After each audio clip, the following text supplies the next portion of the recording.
lahat po ng bumubuo nito, lalo na sa asosasyon. Tayo po ay bigay po natin ng puso't isipan sa ating panalangin. Sa ngalan ng Ama, ng Anak, ng Diyos Espiritu Santo. Amen. Amen. Panginoon, nagpapasalamat po kami sa lahat ng mga biyayang pinagkakaloob mo sa amin, lalo-lalo na sa bawat isa sa aming pamilya, lalo-lalo na ang aming mayor na gabayan mo po siya sa kanyang tinatahak na landas ngayon. Nanawa po ang lahat ng lalo-lalo na aming presidente na si Emma Umadto at si Sir Patrick Umadto, Engineer Patrick Umadto, nagabayan mo rin po sa mga tao na nagtumatahak dito sa ating programa ng housing. Panginoon, lagi kami nanawagan sa iyo na kami, ninenervous po ako, na gabayan po kami at lalo-lalo na sa lahat ng mga tao, mga agam-agam, ay naway mahawi ang espiritu ng agam-agam sa kanila, ang espiritu ng kabutihan at kapayapaan ang ibigay mo. At lalo-lalo na po sa aming mayor na laging gabayan po ang housing project at si Sir Rick Reyes at si Sir Manny Manato na lagi kaming ginagabayan na mabuo itong aming programa. Housing na ibinibigay po sa amin ngayon sa West Bank Road, Rosario, Pasig City, na naway bigyan mo kami ng kalakasan, pangatawan na aming mamithi itong tahanan na ito, na project na ito. Muli po, nagpapasalamat kami sa lahat ng mga biyaya na ibinibigay mo sa amin, sa pangalan mo, Panginoong Yesus. Amen. Sa ngalan ng Ama, ng Anak, ng Espiritu Santo. Pasensya na po kayo, ninenervous po. Mamaya na po yung rosary po. Okay. Maraming salamat po mga ma'am.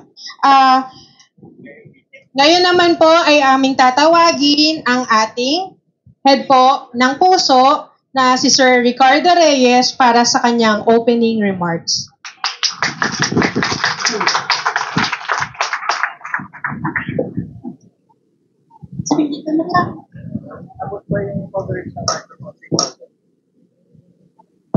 MB Garay at sa ating Homeowners Association sa pamumuno ni Engineer Patrick Umadto. Siyempre, nandyan yung kanyang lola, pero sasayaw na lang daw yung lola. Yung Patrick na lang talaga ang nagpapaandar niya. Oo nga. Tapos, pinalalahanan ako, umupo daw muna kayo. Umupo muna kayo. Lahat tayo nakaupo. Ngayon, dapat sana mamayang hapon tayo. Kaya lang nakiusap si Mayor dahil pupuntahan ni Mayor yung lugar nyo. Mamayang alas 5 ba, Patrick? Mga 4 or 5 nandun. Magkakasama kayo nung taga-Masib at ang iba pa. Pero siyempre, ang bubuo ng pinaka-core nung Caucus Mamya ay ang samahan ng magkakapitbahay sa West Bank, floodway. At mag-uusap-usap kayo tungkol doon. Ngayon, sabihin nyo, ayun nakita nyo na, alam nyo, umaandar na. Natapos na po yung ating soil test dito. Alam na kung hanggang saan yung lalim ng pagbabaunan ng mga tinatawag nating mga pilote.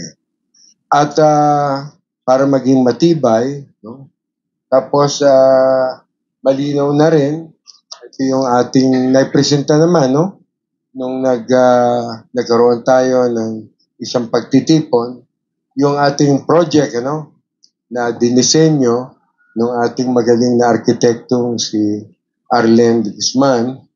At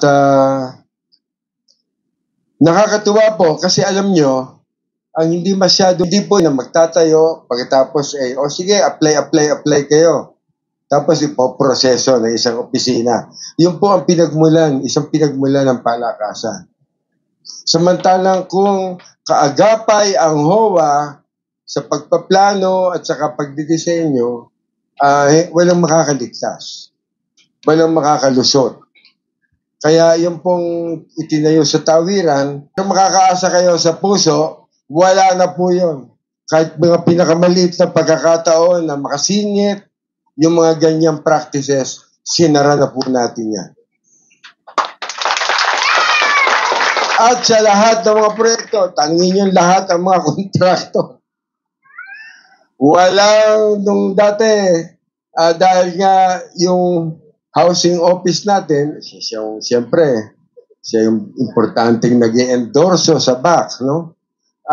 Sa Bids and Awards Committee, may mga milagro nangyayari. Pero ngayon, ipagtanong nyo sa kanila, ni isang kusing, walang hinihingi, walang kinukuha ang Pasig Urban Settlements Office. Ngayon, marami pa tayong aspeto ng housing program natin. Pero para doon sa mga bagong pabahay na sunod-sunod nating itatayo, no? Yan po ang katangian. Hindi po pwede yung inaanunsyo ng kung sino-sino dyan na magtatayo kami na magtatayo. Unang-una, paano kayo magtatayo? Saan nyo itatayo? No? Bukod doon, dumadaan po kami sa napakahabang at ngayon i-clear na natin yung Bids and Awards Committee. Tumagal yon. Ang pinanggalingan naman doon, talagang inuusisa. Inuusisa bawat isang bagay. At yon ang dahilan. Ngayon, dahil sa nakita na po natin, paano natin paikliin yun sa mga susunod ang makikinabang doon, yung iba pang tatayuan ng housing project. Kaya maraming salamat sa lahat ng dumalo. Bukod dito, bago po tayo mag-excavation para itayo na yung ating pabahay, yung buildings, magkakaroon tayo ng isa pang groundbreaking na yung silo at lahat ay lalagay natin at dadaluhan ng mayor natin at ng mayor ng Cainta. Huwag kayong mag-alala, kahit lugar ito ng Cainta, ang may-ari naman nito ay Pasig, no? At pagtutulungan natin ng LGU ng Cainta lahat ng dapat pinakailangan pagtulungan. Yun lamang po at maraming salamat at sa ating Toastmaster. Again, thank you po, Sir G. Maraming salamat, sir, sa inyong napakagandang talumpati. Bago natin ipagpatuloy ang event na ito, nais din nating pasalamatan ang mga kasamahan natin sa TPMO POD na pinangungunahan ni Retired Colonel Rodrigo de Dios at ang ating mga kasamahan sa DRRMO na pinamumunuan ni Sir Brian Wong. Maraming salamat po. PMO, yun ang security natin. Kasi lahat ng pagtitipon, no? Baka yung may manggulo, wala naman, no? Awa ng Diyos. Yun naman pong sa DRRM, yung sa ambulansya. Alam ko matitibay tayong lahat. Pero baka sa pagsayo, mamaya, no? Masyadong ginanahan, may handa po tayo. Malapit lang ang PCG.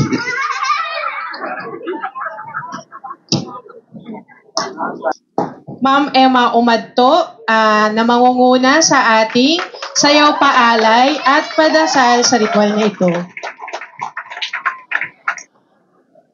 Ayun, so, istorya lang, 2020 natin to sinimulan.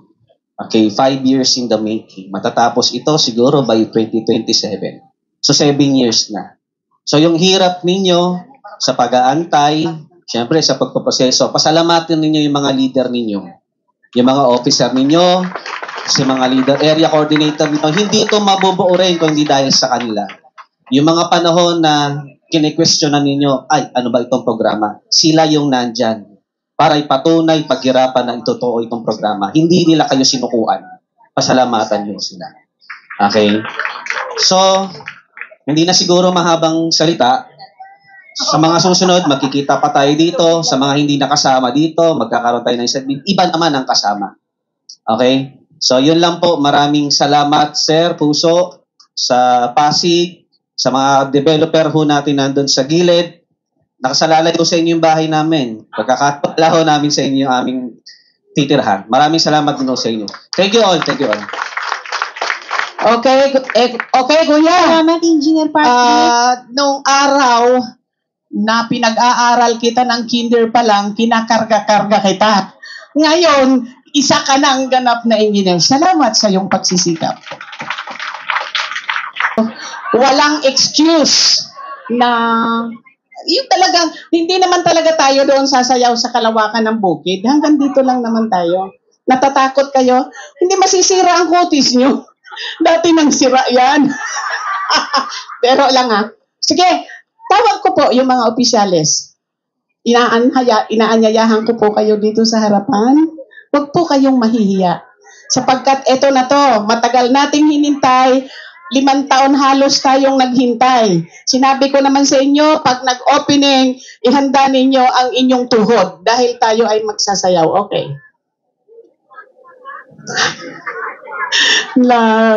Natatawa ako sa mga outfit ninyo talaga. Ito, parang si, parang tumatawag to sa puno ng kahoy si Chitae. Oh. Ito yung... Si Ma'am Gloria is coordinator ng pinagbuhatan. Ito naman, asa na yung iba? Ito naman, yung naka-red ng palda, nanay siya ni si Chitae. Kasi ganyan ang suot lagi. How about the others? Asan yung iba? Hoy Dang. Ang aking kagalang-galang na treasurer, ingat yaman. Halika na Dang, hindi pwedeng excuse. Walang tuhod. I don't wanna hear any excuses. Lahat ng coordinator, pati coordinator, asan si Mr. Edgar Saragosa? Asan si Bong? Asan yung iba? Tinatawagan ko po dito sa harapan para makilala kayo ng mga leader kayo. Ang galing talaga. Wala naman dito si Ginto, hindi natin kasali yan eh. Yan si King. Asan yung representative ni Mansera? Si Shelley. Eto talagang pinakamahusay na dancer ito.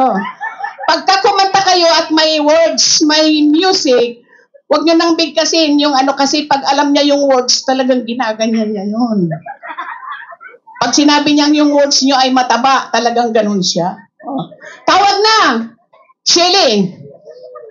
Asan si Lerma? Ayun na pala. Asan si Sol? Representative ni Sol. Itong mga leader na ito, tandaan ninyo mamayang hapon, nandun kayo dahil andun si Mayor Vico, ha? Baka dito ko lang kayo makikita. Pagdating doon, walang tao. Sino pa? Shelly! Halika na. Okay. So, nandito na lahat, Wala. Pero pag nagsayaw tayo, walang tawanan, ha? Talagang tayo, sure tayo. Walang magtatawa. Kasi yung inaalaya natin, baka sabihin, ini-insulto lang siya. Okay, walang tawanan. So, asan si Ma'am Jeline, yung sekretary, manunulat? Ito pala. Okay.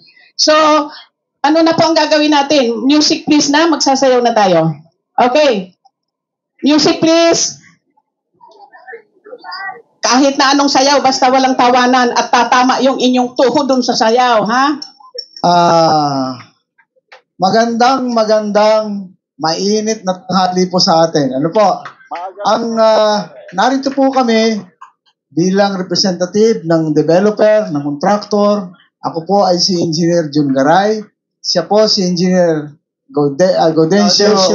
Yours truly po. Ako. Ngayon po, maliwanagan po natin lahat. Ang boss po namin dito, kayo. Tama po ba? Kasi lahat ng nire-request nyo, ginagrant po namin within the budget. Tama po ba, mga kapatid? Ang financier po natin, si Mayor, siya nagbabayad eh. Mas lalo natin palakpakan yun, mga kapatid. Kami po ay gagawa lang para sa inyo at para sa City ng Pasig. Ina-assure po namin sa inyo na ang aming gagawin ay within kung ano po nasa plano, mga kapatid. Okay po ba yan, mga kapatid? Kasi po, ako'y Kaya po nasanay akong tumawag ng kapatid kasi iglesia po kasi ko eh. Kaya puro kapatid ang natabanggit ko. Ano po? Sana maging maganda ang relasyon po natin at yun po ang aming inaasahan dahil lalo-lalo na sa pangunguna po ni Mr. Rick, ano po, na siyang nangunguna tuwing kami po ay nagmi-meeting. Yun lamang po at muli, magandang umaga po sa ating lahat. Good morning po. Ako po si Engineer Ding Uy, partner ni Boss June, no? Sabi kanina rin, sino ba yung in charge? Maiksi lang daw eh. Kaya, I second the motion po doon sa sinabi ni Boss June. Thank you po. Maraming salamat po, sir, mga sir, ating mga Village Homeowners Association, Sir Carlito Angeles. Gandang umaga po. Gusto ko lang pong batiin kayo, no? Lahat po nung makikinabang dito sa napakagandang proyekto ng ating mahal na Mayor Vico Soto. At gusto ko pong pahatid sa inyo na bukas kamay namin kayong tinatanggap dito bilang magiging kapitbahay namin. No? At sana po magpatuloy pa po itong proyektong napakaganda ni Mayor Vico Soto na pabahay para po sa Pasigueño. Maraming salamat po. Maraming salamat po, Sir Carlito.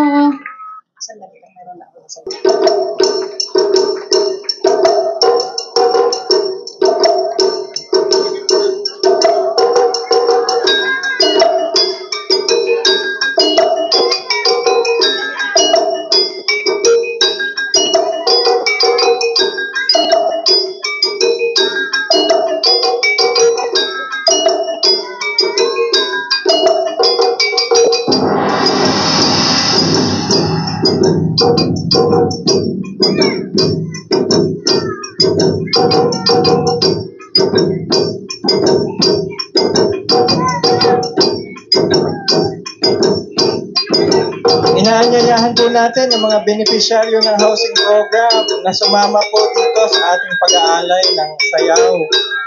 Ito pong pag-aalay na ito ay ginagawa po ngayong umaga upang magkaroon ng masigla, maayos at mabilis na pagsisimula ang ating housing project.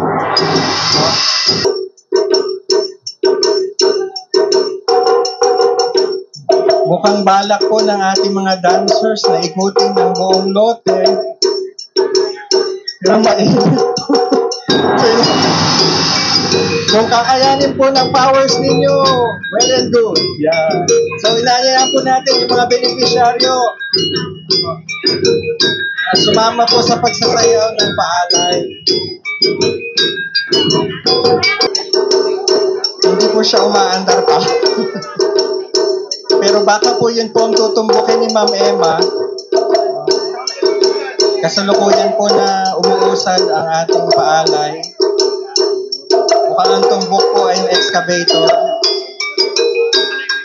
Tuloy-tuloy po ang ating pagpapaanyaya doon sa ating mga beneficiaryo na sumama po sa ating alay sayaw. Mukhang nag-U-turn na po ang ating pasayaw. Hindi na umabot sa excavator. Inaanyayahan po din natin ang mga opisyal ng puso, mga kasama natin sa puso, ang ating mga kasamahan mula sa contractor group natin, sila Engineer Garay, Engineer Uy, at ang mga kasama nila.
isang ama namin, 3 Abaginong Maria, isang walhati. Another isang ama namin, 3 Abaginong Maria, isang walhati. Another 1 ama namin, 3. Okay. Ano yan? Ang hindi. Sa ngalan ng Ama, ng Anak, ng Diyos, Espiritu Santo, Amen. Ama namin, sumasalangit ka, sambahin ang ngalan mo. Mapasa amin ang kaharian mo, sundin ang loob mo dito sa lupa para nang sa langit. Bigyan mo po kami ngayon ng aming kakanin sa araw-araw. Patawarin mo kami sa aming mga sala para ng pagpapatawad namin sa nagkakasala sa amin. At huwag mo kaming ipahintulot sa tukso at iadya mo kami sa lahat ng masama. Amen. Aba, Ginoong Maria, napupuno ka na ay inaalay namin dito at saka ang alak na ito para dito sa ating Ama namin, sumasalangit ka, sambahin ang ngalan mo. Mapasa amin ang kaharian mo, sundin ang loob mo dito sa lupa para nang sa langit. Bigyan mo po kami ngayon ng aming kakanin sa araw-araw. Patawarin mo po kami sa aming mga sala para ng pagpapatawad namin sa nagkakasala sa amin.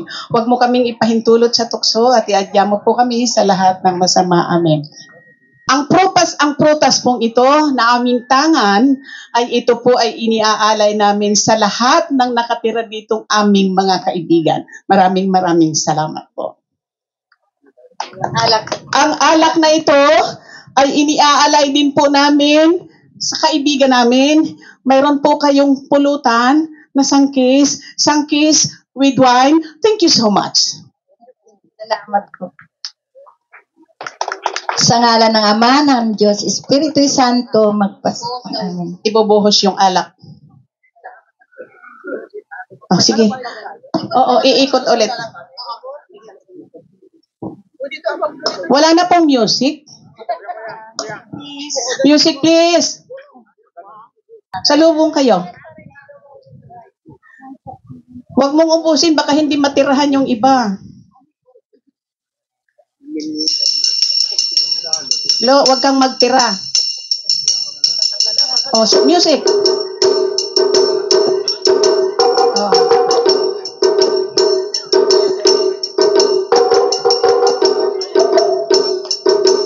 Wag naman kayong tumayong parang nanonood ng nag-aaway na kalabaw. Sayaw naman. Sige, ikot.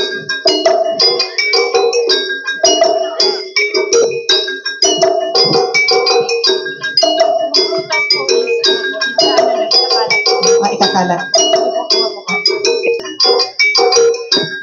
Kasi naririnig ko may tumatawa, ha?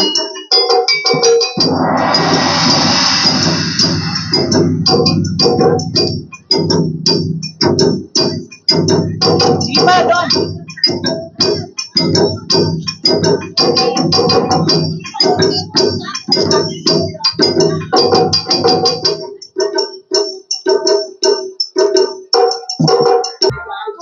Good morning, Mami. Pakilala po tayo, Mami. Ako si Joan Brillante ng SMBWRP, isang board ng SMBWRP, board leader. Ito, malaking saya namin na mga taga Rosario Floodway na sa wakas sa aming pakipaglaban ng mabigay sa amin itong housing na to. Matagal kaming nakipaglaban nito since iba pa ang nakaupo until Mayor Vico na nabigay sa amin ito ngayon. Laki naming pasalamat kay Mayor Vico na inaward na sa wakas ng mga tao, mga mahihirap. Bilang leader ng samahan, yung aming mga kasamahan, lalo na ang presidente, masigasig talagang nakikibakan na mapasa amin. Kasi kami na-i-demolish.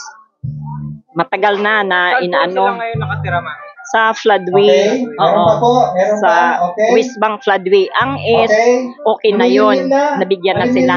Kami na lang ang pinakahuli. Kasi itong ni Mayor Vico, project na to, maganda at saka hindi masikip, medyo maayos ang kalagayan ng mga tao. Kaya kami mga leaders, sinikap namin na mapunta ang mga tao sa magandang lugar, lalo na ang aming president na si Madam Ima Umadto. Siya talaga rin ang nagsigasig na kasama namin. Ano po inaasahan niyo, mami, sa natanggap niyo pa ba? Ay magandang, alam namin na maganda ang kalagayan kasi yung iba noong araw napunta sa Kalawan, Laguna, napunta sa Tanay. Hindi pumayag ang mga tao na mapunta doon kasi yung iba sa Laguna naghihirap talaga ang kalagayan nila. Yung iba naman maayos. Pero hindi lahat doon na maayos. Una, doon dapat kami ilalagay. Bandang huli, nakikibaka pa kami kalaban sa aming presidente na masigasig din. Kaming mga officer din.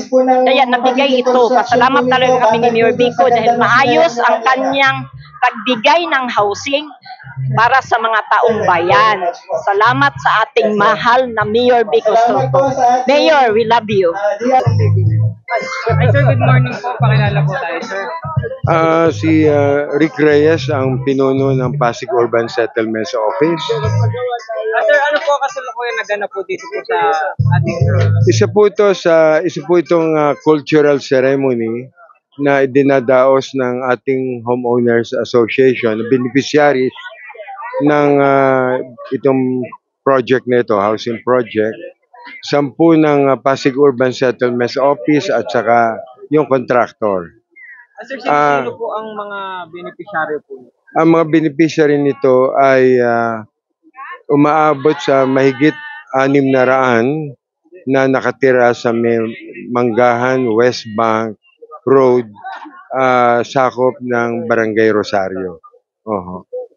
Ito ay, alam nyo, itong Dambangka, kung tawagin namin ito, Dambangka Housing Project.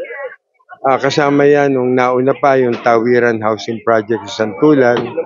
At soon to rise, itatayo rin sa Tambakan at sa Big Fair. Ang ikinaiba ng ating mga pabahay project ni Mayor Vico, kasama ang mga Homeowners Association sa pagpaplano at saka sa pagmomonitor. Hindi na iiwanan natin yung dating paraan na magtatayo, pagkatapos ipapaubaya sa isang opisina na i-process kung sino makakatanggap. Ito po para sa mga informal settlers ayon sa ating Zero ISF project, at ito ay makikita nyo laging sa lahat ng housing project meron tayong kasamang Homeowners Association na kapartner, kaagapay at kasama hanggang sa monitoring ng mga housing projects na ito.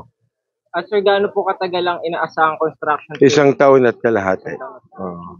Anong uri po ng mga pabahay ang itatayo po dito? Socialized po ba, low cost? Or... Hindi, socialized ito. Socialized housing project ito. At ang kinaiba nito, iniiwan na natin yung maliliit na 18-24 square meter na naitayo sa Pasig noon. Ngayon po, mga 44 to 45 square meters per unit. Kaya merong loft na tumatayong second floor na may 2 kwarto na magagamit ng mga beneficiary o awardee sa housing project na ito. Sir, lastly po, ano po ang naging proseso para sa mga residente na nais maging beneficiary ng pabahay?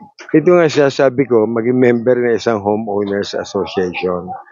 Kasi kapag hindi yung dating procedure na magtatayo, no, hindi kasama yung kung sino man yung dapat na beneficiary, ang magpo-process isang opisina, diyan pumapasok yung palakasan. Whereas kung sa homeowners, meron silang sariling proseso ng screening, sino ba talaga entitled. Hindi katulad nung mga nangyari sa nakaraan na marami ang nakakuha ng mga unit na hindi naman dapat nandun. Yun po ay ating unti-unting nilulutas, katunayan, mahigit sigurong 300, ano? O baka umabot 300 na nakita po natin na hindi qualified pero nakakuha ng unit, na yun, napalitan na po yun. Mensahe na lang po, sir, sa mga Pasigueño. Sa mga Pasigueño, sunod-sunod na po itong mga housing project. May tinatayo na sa Tawiran. Dito, nakita nyo naman dito, susunod na nito yung excavation para do sa housing project, ano? Tapos yung sa Tambakan na dating basurahan sa loob ng 40 taon ay tatayuan isang modernong multipurpose housing project. Oo, at maganda. Nasasaklaw dun sa naninirahan at miyembro ng Homeowners Association ng homeowners ng Tambakan 2 at isasama natin pati Tambakan 1 at saka 3. Maraming salamat po, Maraming sir. God salamat. bless. Oo.